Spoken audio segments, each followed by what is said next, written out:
पाकिस्तान में सोने की कीमत में इजाफे के तमाम रिकॉर्ड टूट गए। All Pakistan James and jewellers association के मुताबिक पाकिस्तान में सोने की फी तोला कीमत 1900 रुपए इजाफे के बाद 2,94,300 रुपए की बुलंद तरीन सतह पर पहुंच गई।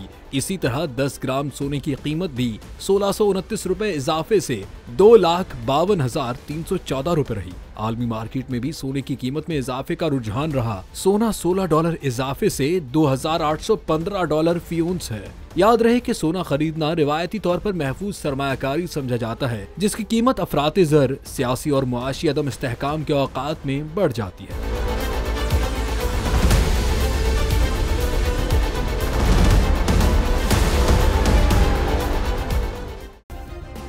सब्सक्राइब करें और बेल दबाएं ताकि कोई खबर रह न जाए।